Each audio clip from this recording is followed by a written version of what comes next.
क्या एक अंधा और गरीब भिखारी पूरे समाज और अंग्रेजी सत्ता को चुनौती दे सकता है? क्या एक छोटी सी जमीन के लिए शुरू हुआ संघर्ष अन्याय के खिलाफ एक बड़े आंदोलन में बदल सकता है?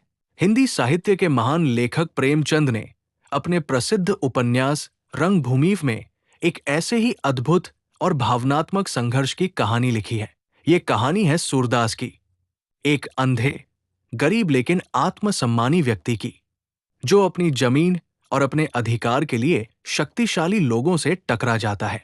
तो आइए जानते हैं प्रेमचंद के प्रसिद्ध उपन्यास रंगभूमि की पूरी कहानी सरल और रोचक तरीके से, जो भारतीय समाज, साम्राज्यवाद, पूंजीवाद और मानवीय संवेदनाओं का अत्यंत मार्मिक चित्र प्रस्तुत करता है। दोस्तों, रंगभूमि का मुख्य पात्र सूरदास है, जो एक अंधा लेकिन अत्यंत संवेदनशील और आत्मसम्मानी व्यक्ति है।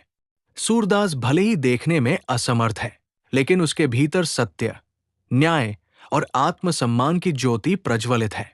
वो एक गरीब भिखारी है जो पांडेपुर गांव में रहता है।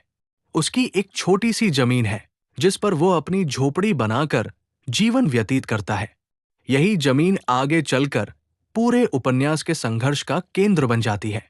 कहानी तब मोड़ लेती है जब अंग्रेजी शासन और पूंजीवादी सोच से प्रभावित लोग उस जमीन पर कारखाना बनाना चाहते हैं। शहर के प्रभावशाली और धनवान लोग इस भूमि को अपने उद्योग के लिए लेना चाहते हैं।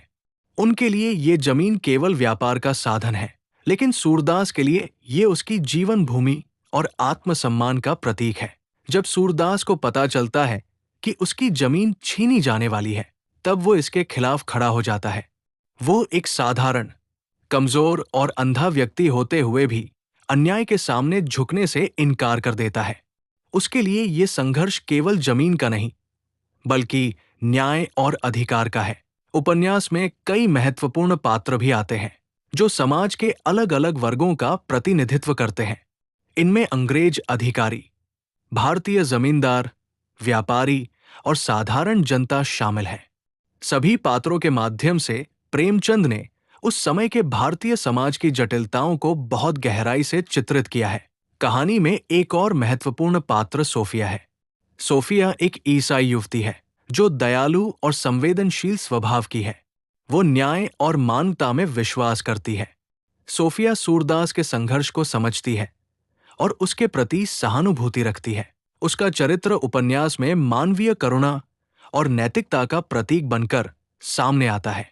इसके अलावा कई ऐसे पात्र भी हैं जो स्वार्थ, लालच और सत्ता की ताकत का प्रतिनिधित्व करते हैं। वे लोग सूरदास की कमजोरी का फायदा उठाकर उसकी जमीन हथियाना चाहते हैं, लेकिन सूरदास का साहस और आत्मसम्मान उन्हें बार बार चुनौती देता है। उपन्यास में प्रेमचंद ने ये दिखाया है कि समाज में कमजोर और गरीब लोगों को अक्सर शक्तिशाली वर्गों द्वारा दबाया जाता है, लेकिन अगर उनमें आत्मसम्मान और साहस हो तो वे अन्याय के खिलाफ आवाज उठा सकते हैं। जैसे जैसे कहानी आगे बढ़ती है, सूरदास का संघर्ष और भी तीव्र होता जाता है। वो अपने अधिकारों की रक्षा के लिए लगातार प्रयास करता है। उसकी सादगी, सत्यनिष्ठा और अडिगता आसपास के लोगों को भी प्रभावित करने लगती है। कई लोग उसके समर्थन में खड़े होने लगते हैं, लेकिन दूसरी ओर सत्ता और धन की ताकत भी कम नहीं होती। अंततः संघर्ष का परिणाम दुखद दिशा में जाता है। सूरदास अपने अधिकारों के लिए लड़ते लड़ते अपने प्राणों की आहुति दे देता है। उसकी मृत्यु एक साधारण व्यक्ति की हार नहीं, बल्कि अन्याय के खिलाफ एक अमर प्रतीक बन जाती है। प्रेमचंद ने इस उपन्यास के माध्यम से ये दिखाया है कि समाज वास्तव में एक रंगभूमि यानी मंच की तरह है, जहां अलग अलग स्वार्थ, विचार और शक्तियां आपस में टकराती रहती है। कोई सत्ता के बल पर जीतने की कोशिश करता है, तो कोई सत्य और नैतिकता के सहारे। इसी संदेश के साथ रंगभूमि उपन्यास भारतीय साहित्य में एक अमर कृति के रूप में आज भी पाठकों को प्रेरित करता है। तो दोस्तों, यही थी प्रेमचंद द्वारा लिखित महान उपन्यास रंगभूमि की कहानी। ये कहानी हमें सिखाती है कि सच्चाई और आत्मसम्मान के लिए खड़ा होने वाला व्यक्ति चाहे कितना भी कमजोर क्यों न हो, उसका संघर्ष इतिहास में अमर हो जाता है। अगर आपको हिंदी साहित्य की ऐसी ही रोचक कहानियां और उपन्यासों के सारांश पसंद आते हैं, तो वीडियो को लाइक करें, वनलोक चैनल को सब्सक्राइब करें और बेल आइकन जरूर दबाएं। मिलते हैं अगली वीडियो में एक और महान हिंदी साहित्यिक कृति के साथ। धन्यवाद।